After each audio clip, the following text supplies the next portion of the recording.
c'est du Thomas tout craché. Hop. Comment? Je sais plus ce que j'ai dit. Ah ben voilà, Thomas Gunzik. Donc bien entendu, je lui ai d'abord dit, vous savez que nous fêtons le Nouvel An juif pour l'instant, donc j'ai dit Shana Tova. Et Mazel Tov à notre lauréat 2017. Alors sa réponse, putain, point d'exclamation, c'est incroyable, 10 points d'exclamation, c'est merveilleux, 8 points d'exclamation, c'est génial, 8 points d'exclamation, mais merci quoi, 5 points d'exclamation, vraiment, 6 points d'exclamation. Voilà, ça c'est Thomas, c'est merveilleux. Non mais c'est une très très belle façon de partager ton plaisir. Donc le prix Filigrane c'est quoi? C'est un livre de qualité accessible à tous, c'est un livre qu'on peut s'autoriser quand vous passez aux caisses de rajouter sur votre pile et de dire lisez-le, pas content, remboursé. Vous n'aimez pas, vous le prêterez à d'autres qui l'aimeront peut-être un peu plus.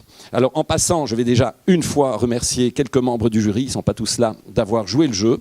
Si vous désirez participer au jury 2018, n'hésitez pas, c'est en collaboration certainement avec l'ECHO pour 2018 et ING, oui, également. Donc voilà, ça se passera très très bien. Alors, on ne va pas vous faire languir. On va commencer par Philippe Mercelis, qui est général manager, en fait, qui a tous les chapeaux chez ING. Il est merveilleux. Il s'est déplacé pour remettre ce bout de papier, je ne sais pas encore ce que c'est, à Thomas. Après cela, nous avons différents sponsors, puisque quand vous partirez, vous recevrez un sac mais rempli de goodies. Des goodies, c'est des petits cadeaux des différentes maisons avec lesquelles nous collaborons toute l'année. Et d'abord, le cocktail est offert, entre autres, par la maison de Koning et les... c'est pas mis dans les remerciements, si, Secret Gourmand. Oui, Secret Gourmand, donc vous allez déguster de bonnes quiches salées. Moleskine t'offre un merveilleux cadeau. Une société anglaise qui s'appelle Do It Yourself. Lexon, ce sont toutes des baffles Bluetooth et autres. Je ne sais pas lire là, j'ai pas mes lunettes, c'est quoi là les savonneries bruxelloises.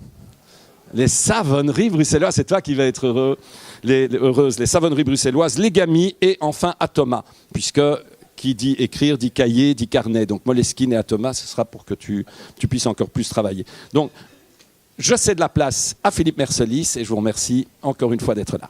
Ah oui, nous travaillons ici uniquement avec un micro, puisque pour la première fois, nous allons tester le Facebook Live et ça ne fonctionne qu'avec un seul micro. Voilà, merci Marc. Je voudrais d'abord féliciter Thomas Gunzik pour son prix, pour lequel il est toujours aussi étonné, mais je pense qu'il ne doit pas. C'était un livre écrit avec beaucoup de talent. Je voudrais aussi féliciter les autres écrivains qui ont aussi participé à ce contest. Je pense qu'ils doivent aussi être mentionnés, mais tout spécialement Thomas Gunzik, évidemment. Alors pourquoi est-ce que ING s'associe à ce prix? Un double titre. D'abord, ING s'associe depuis un temps certain à Filigrane parce que nous apprécions particulièrement la démarche entrepreneuriale de Marc, parce que ce n'est pas rien d'avoir développé Filigrane comme ça a été développé. Il a fallu de la patience, de la persévérance, de la créativité. Pardon ? Un petit mot, oui. Parce qu'il a tout à fait raison. En fait, j'ai mis des années à pouvoir approcher ING, parce que ING, c'est l'art accessible à tous. Je ne sais pas si vous en rendez compte, mais ils organisent, et grâce à eux, on découvre des artistes peu connus, ainsi que des artistes très connus, puisque prochainement, vous allez lancer l'exposition Christo, et Filigrane, c'est la lecture accessible à tous. Donc c'était tout à fait normal que nous puissions créer une synergie. Et donc c'était le deuxième point pour lequel nous aimons aussi soutenir Filigrane, parce que nous sommes très sensibles à soutenir l'art, la culture, mais Marc fait l'apologie d'ING encore beaucoup mieux que moi. Donc merci Marc, merci à tous, et continuons comme ça sur ce partenariat. Il est clair que nous avons aussi pour ambition de le continuer et de te soutenir. Bravo encore. Voilà. Et alors, oui, alors le principal, pas le principal, mais je regarde si le nombre de zéros est correct. Après la virgule, ils n'ont aucune importance. Voilà, donc j'ai le plaisir de vous remettre ce chèque de 5 000 € qui vient récompenser ce prix Filigrane.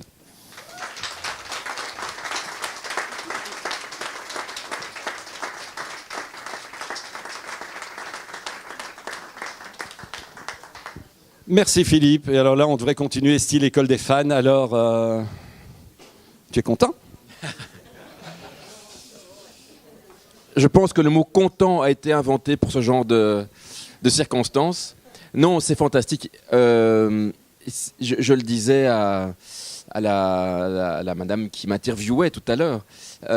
C'est-à-dire qu'on ne se rend pas compte à quel point les prix sont des choses incroyablement importantes pour les auteurs. Hein. L'écriture, c'est un travail solitaire. Hein. Personne ne vous dit qu'il faut vous lever, qu'il faut travailler. Si c'est bien, c'est pas bien. On est tout seul face à son machin. Les chiffres de vente sont souvent assez abstraits.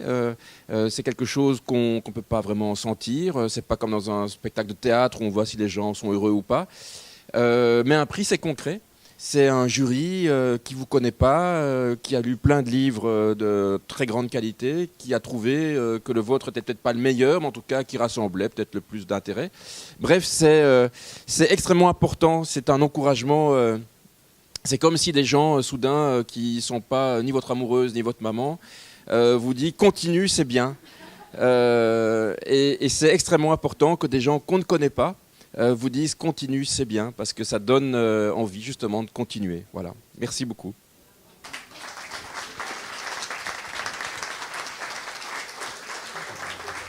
Voilà, alors dans quelques minutes, Xavier Flamand va prendre ma place. Xavier Flamand, responsable des pages culture de l'Écho, que je remercie encore d'avoir publié dans la semaine qui précédait la remise du prix le portrait et le compte-rendu des livres sélectionnés qui sont ici derrière pour le prix Filigrane.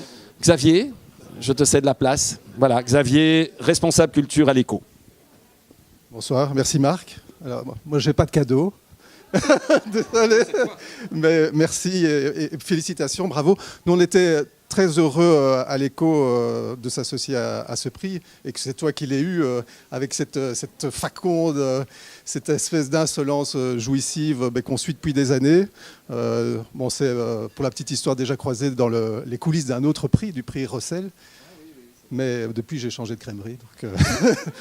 Donc voilà, l'Écho est effectivement très heureux d'accueillir davantage de culture encore. C'est vraiment une volonté que nous avons à l'Écho, c'est de donner la part belle à la culture et d'avoir plus de littérature dans les pages. Soutenir aussi un entrepreneur qui se débat et démène dans un secteur qui est compliqué.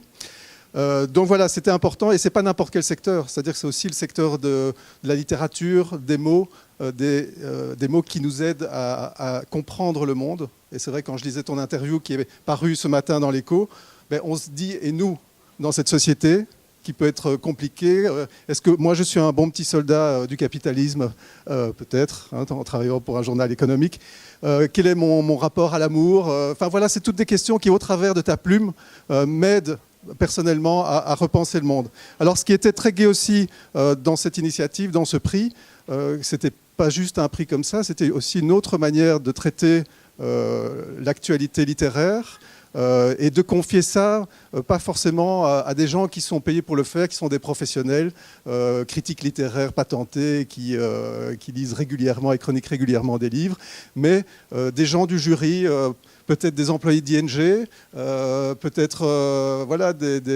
des clients d'ING, peut-être des clients de l'Écho. Donc ça, c'était très important pour nous aussi de décloisonner et de venir avec une vision peut-être un peu plus, on va dire peut-être plus fraîche, ou en tout cas peut-être plus inattendue. Je crois que chacun a malgré tout gardé sa subjectivité et son indépendance en écrivant les chroniques, mais c'était le résultat d'une rencontre parce qu'ils se sont tous à 38 retrouvés régulièrement à débattre dans un jury qui se réunit, qui partage sur Facebook. Donc il y a vraiment tout cet enrichissement. Et donc moi, dans mon métier de journaliste, aujourd'hui, dans un monde qui est de plus en plus numérique, connecté, qui pose vraiment des défis, comment est-ce qu'aujourd'hui, moi, tout seul, je peux penser le monde, c'est impossible, mais peut-être que réunis avec d'autres, au travers de ces supports numériques, de Facebook, etc., on peut peut-être y arriver. Et donc c'était vraiment un cadeau, c'est moi qui reçois le cadeau à travers cette initiative et ce prix magnifique. Et donc voilà, on voulait te féliciter et puis dire aussi à l'année prochaine, puisqu'on va continuer sur cette lancée. Voilà. Merci. J'avais peut-être quand même une question à te poser. C'est vrai, quand on entend tes billets jouissifs à la radio et qu'on lit tes livres, et cette insolence, cette dénonciation d'un monde que tu décris quand même de manière très dure, mais aussi cette énergie extraordinaire qui se déploie de manière polymorphe, cinéaste, peut-être pas encore cinéaste, non, ça viendra. Dramaturge, écrivain, chroniqueur, on te voit au théâtre, etc. Quel est ton secret pour être à la fois pessimiste et joyeux et pouvoir garder cette extraordinaire énergie qui te permet de créer à travers ta propre subjectivité? Merci pour tout ce que tu as dit d'abord. Pour cette question, qui est compliquée, pour laquelle j'aimerais trouver une super réponse un peu brillante, tu vois, qui enflammerait tout le monde comme ça, mais qui est en ce fait super compliquée. Donc tu ne peux même pas trouver une réponse super brillante comme ça. Comment je sais pas. Je te jure, je sais pas.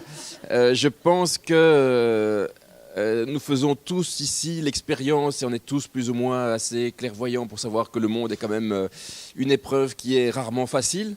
Et on lit tous les journaux et on sait tous très bien que le monde est plutôt quelque chose de compliqué et plutôt de l'ordre du roman noir que du roman sentimental, quoi.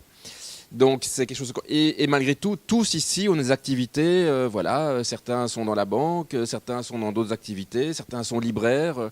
Donc on continue à bouger. Je pense que c'est simplement parce que on est vivant et que la vie implique une activité qui nous permet dans la mesure du possible, et chacun à sa façon, de rester connecté l'un à l'autre, de se sentir un petit peu exister, d'essayer de faire qu'à son petit niveau, on améliore le quotidien de soi-même et des gens qui nous côtoient, et puis c'est tout. Je pense qu'il faut rester extrêmement modeste sur nos ambitions, mais moi c'est juste ça, c'est simplement essayer de faire que moi-même j'aille un peu mieux et que les gens qui m'entourent et les gens qui me lisent, eux aussi, même si ce que je raconte est sombre, c'est pas grave, c'est comme ça. Voilà. Je sais pas si c'est une bonne réponse, mais c'est tout ce que je trouve à dire maintenant. Alors, j'avais une dernière question. Est-ce que c'est l'amour qui est quand même présent dans le roman qui est cette note d'espoir? Alors, en fait, je pense que le sujet principal du roman, c'est la liberté.